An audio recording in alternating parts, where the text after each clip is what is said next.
Hi guys, it's been a while. Part of it is I'm trying to figure out how best to tell you how to create artwork for Amazon Prime and through Video Direct and have it work out the very first time. And one of the key things is you're going to need some kind of editing software for this. Right now I'm using Graphic Image Manipulator Program 2.8. I believe that's what it stands for. It's GIMP 2.8 GIMP. It's a free program. I'm terrible with it. I can barely get it to work for me. I'm used to Photoshop, but I figured using something that's free is going to be easier for other people to have access to. I know a lot of people have been complaining that, it costs too much to get the captions done, and a 90-minute movie you can get captioning done for under $100. So if that's too much, I'm going to assume that software like Adobe Photoshop may be too much money. So this is free. It's got most of the functions Photoshop has, but laid out quite differently. The first thing we're going to look at is doing our 3 to 4 ratio artwork, which is basically what your box cover used to be, sitting there on a shelf. And this is the one a lot of you are going to have something pretty good for. You're going to use your poster for it because it's the same basic kind of shape, or the cover for a DVD, same basic kind of shape.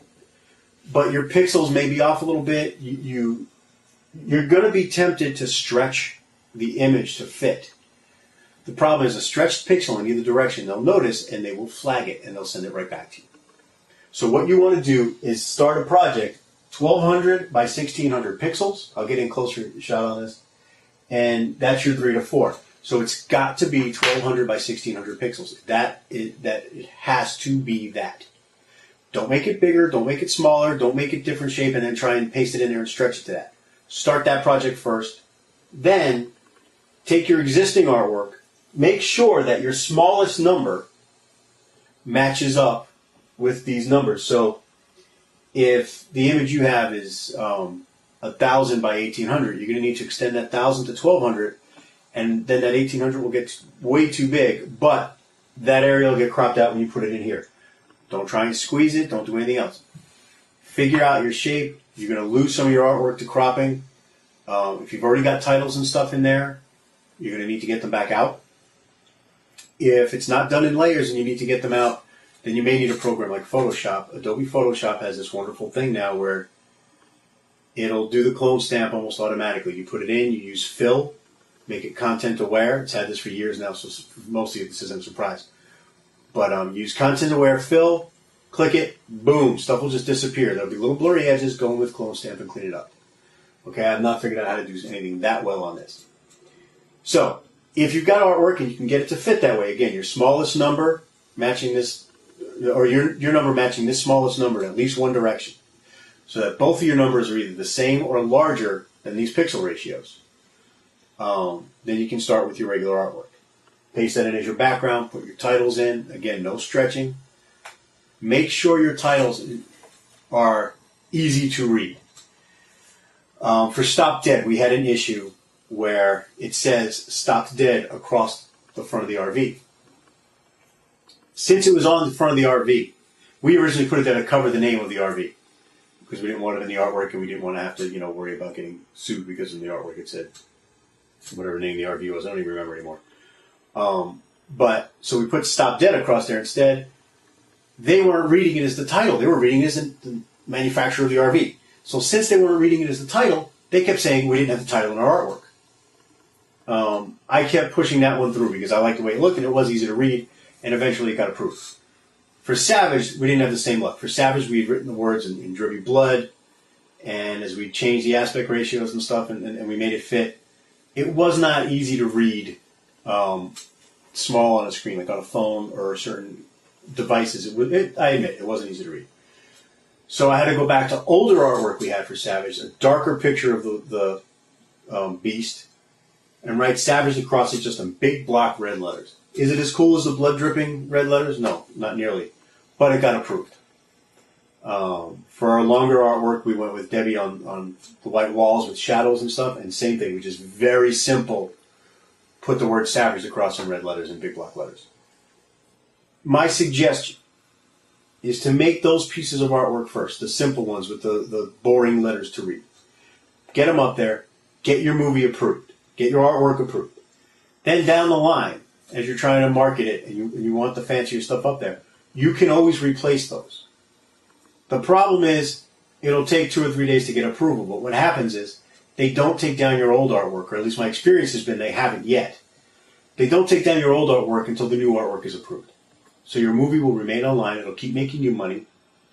It'll keep moving forward. People will still be able to see it, but they'll be seeing it with the old, boring artwork you put up instead of the new, flashier artwork you're trying to create and get past their people.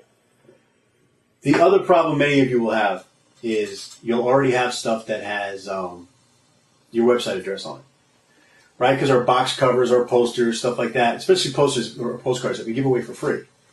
Again, it matches this ratio very nicely, but when you put it on there, you're not allowed to have a URL. You're not allowed to have URLs in your closing credits, which they flagged me on. You're not allowed to have URLs in your artwork. They want to control any links to any website anywhere from Amazon. And I understand that because some people could put some pretty sketchy stuff in there. So again, that removal tool in Photoshop comes in pretty handy. Or you can crop it out. Or you can think of something else to put over. Put a box with a tagline instead over the URL. So if you have, like I had on one of them, hokefolkprod.com, for death plots, I was able to pull it out. But if I couldn't have, I could have put, death is at the door. So you put a black box over it, death is at the door, boom, you're covered. Again, it may not be your ideal situation, but it'll get you approved. So try to avoid putting your URL on there, your web page address on there, because they're going to flag it.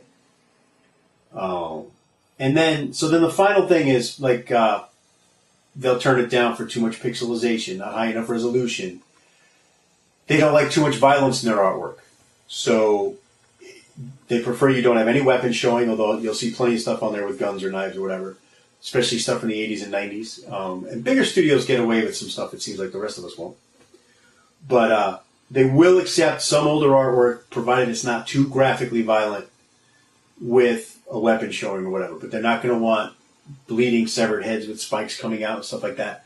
So as much as you may want to put your coolest, most graphic, Gora-graphic shot on there, try to avoid that. Use something a little simpler. Save that stuff for the back of the box, the IMDb page, your website, whatever. Let people be surprised when they see it in the movie. For the wider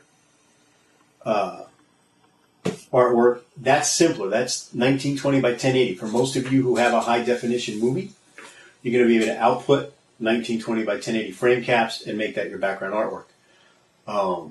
What you're going to want to watch there is they do not like a black line top and bottom of the screen. So, again, you're going to want to stretch to get the black line in and out. Do not do that. Go into a separate file, resize it so that it's bigger than it needs to be. So when you drop it in, so make it like 2100 by whatever the 1080 becomes. Keep your constraints on, your aspect ratio constraints on. And then when you drop it in, the black lines will be gone. So that's fairly simple. Like for me, I had 1280 by 720 on some of my older HD stuff. And I loaded it that way instead of using an upscaled version because Amazon's been very tricky about getting stuff loaded. It takes all night for a movie file to load, even when it's small like that. So in 1920 by 1080, going through all the extra work to make it larger and then have it continually crash the browser because it won't load has been an issue. So your 1920 by 1080 artwork, make sure you put it out there as that, no black line top or bottom. If you do not have a big enough image, don't keep trying to make it larger because it'll get pixelated and it'll look bad. I had this problem with Z. Z was shot what seems like 1,000 years ago on Super VHS. Any of you remember Super VHS? Compared to digital, it's not super at all. It was 500 lines of resolution, so trying to upscale it to 1920 by 1080 really made the picture suffer. So with Z, we went very, very simple. Black background, big little yellow letter, Z, and the last letter. And we did it exactly in the ratio they asked, 1200 by 1600, 3 to 4, 1920 by 1080 in the wide version. And it's simple, it's not flashy, whatever, but they took it because it's easy to read, it's easy to see, it looks neat. With alongside of their other stuff, it looks neat. And that's basically what they're looking for, is uniformity, neatness, cleanliness in the artwork. So if you avoid the pitfalls of what they don't want, they don't want your web address and they don't want too much gore, and you make it the size they want, and you keep from stretching any image in any direction, you should be okay. After that, if you have problems, always save your layered files so you can make fixes. After that, if you have any problems, then you may need an outside service to help you out, or you're going to need to contact them. The problem is they're not always forthcoming as to why they turn something down. So take another look at it. Ask yourself, can I read this clearly? Can anybody else read this clearly? Is the title showing exactly the same title I punched into the metadata? It has to be exactly the same title. So like for Onyx Origins, the original title of that was Alien Vengeance, Onyx Origins. I had taken the Alien Vengeance out of the metadata, so I had to leave it out of the artwork. It was in the original artwork, so I had to create new artwork for it. The reason I did that is that movie's kind of a prequel. I wanted it to stand on its own outside of the other Alien Vengeance movies. I mean, it's about half of the 14 movies we have on there are related to the Alien Vengeance universe. So, I wanted this one to stand out. The connections is shown in the movie itself and in the closing credits and such. But I didn't want it on the title work, on the artwork for the title. So I had to make sure that it wasn't in the metadata. If it was in the metadata, it would have to be in the artwork. And you'll find some inconsistencies depending on who sees your stuff as to what they'll let slide and what they won't. So it's easiest just to get all the rules right first. And again, if you do it right first, and then later on you want to try and toy with it and see if you can get something more interesting on there, by all means, dress it up, reapply it. When they turn it down, put the old one back in if to get it to republish. But it's not, so far they have not taken any of my stuff down when I've tried to publish it with new stuff. They just turned down the new artwork on publication. They haven't published the new artwork that they didn't approve, but they left the old stuff up there. If you've been keeping track of Lumber versus Jack on there at all, you'll see that we change the artwork up every so often because I have two posters for that. One that spoofs the old mouth coming up from underneath poster that we all know so well, and the other one that calls back more to this 50s, 60s, 70s monster carrying girl poster that I'm a huge fan of, but didn't seem to attract as much attention for people watching it. I think it's not as colorful. There's not as much contrast to it, and you kind of need that. So I switch those posters back and forth, and I don't really seem to have a problem. The only issue you're going to come up with, and then you're going to want to try to avoid this, when you republish something for approval, they don't just look at the change you made. So I uploaded when I had the problem with Stop Dead's artwork getting turned down, it was because I had originally uploaded an internet HD version that was compressed, and I found a lot of these movies are fairly old, so I didn't have all of the resources at my fingertips. They'd been out and sold, and distributors had one of them for 3 or 4 years already, and stuff came back to me. I got the rights back, so I'm distributing myself again. And I'd lost track of the artwork, the video, whatever. So for Stop Dead, I found better video. I decided to load it up. And when I did, they flagged the artwork. The artwork hadn't changed. The artwork had been up there for 6 months. That was the artwork that was getting used the whole time. But because of a change I made, they rechecked everything. Another one was I had a spelling error for indiscretions. When I went to republish that, they rechecked everything. Fortunately for that one, most of it got by. And since we're going over artwork now, I'm going to do this particular asset now because I believe it's on the same page. Your ratings in your metadata. They are stricter than I would imagine. So like if you don't have an actual MPAA rating, they'll tell you that your rating is not valid for your movie if they don't feel like you've been harsh enough with your movie. And they're very, very prudish, it seems to me. If you go on, I don't think it's up yet because of this issue. There's a movie called Alien Vengeance, A Night Alone. It's about 6 minutes long. So teenage girl's home alone. There's a monster outside. She's scared. And if you don't know the other Alien Vengeance movies, it doesn't make a lot of sense. I mean, it makes sense, but there's not a lot of... the alien is pretty one note if you don't know his history in this movie. But it's still watchable on its own. So if you want to give it a shot, it's Alien Vengeance the Night Alone. You tell me if you think it's worse than TV PG. Right? I mean, comment below. If you think, yeah, Jason, they were right. That thing needs to be TV 14 or TV MA, which I can't imagine. It's not that bloody. There's no nudity. There's hardly any cursing at all. I mean, it's stuff that network would let fly now. You know, commercial TV would let fly. So I really don't understand why TV PG wasn't enough. I'm not saying it's for 7-year-olds. It's not for kids. But it certainly doesn't need an adult in the room to watch it. I think most, high schoolers would just think it's funny. But go ahead and give it a view and comment down below. If you can't find it on Amazon Prime, look for it on YouTube. If you can't find it on YouTube, go to HocFocProd, HocFocProd.com, and watch it there. It's the same movie in all those places. And we will be bringing up captioning in the next episode. And in that one, I will tell you what a problem it was that they didn't approve the video mezzanine for this movie because of a very simple error I had in the closing credits. And we'll go over how that messed up my captions that I had worked all night on and stuff like that. All right, guys. So if you have any questions about this, please post them below. If you're interested in finding out more about how getting your movies onto Amazon Prime, you can avoid some of the pitfalls that I've run into over the past 14 films I've posted this year. Subscribe. Put a little bell if you want to know when I get stuff posted up. I hope this week I'll be a little bit better at getting things going.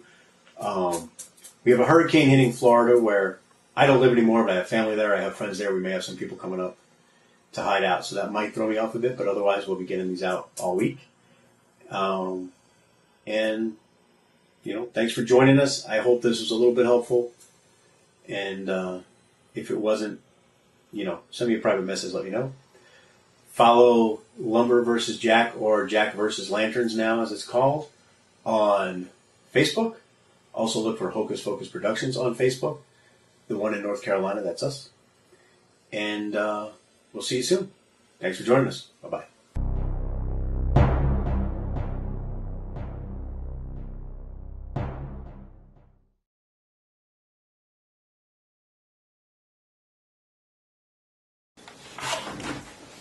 All right, so really quickly, guys, using the GIMP software, this is a file set up to be the 3x4, the 1200 by 16. We're just going to do the simplest thing in the world. This will get you started. This will get your movie on there.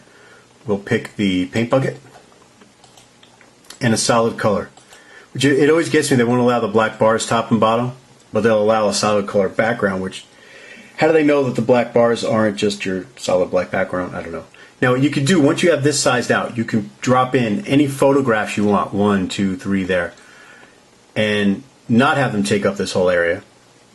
But, just having boxes there with artwork in them. And that'll let you dress it up a little bit without stretching the work and making it the wrong size. But the real key here is having the proper title.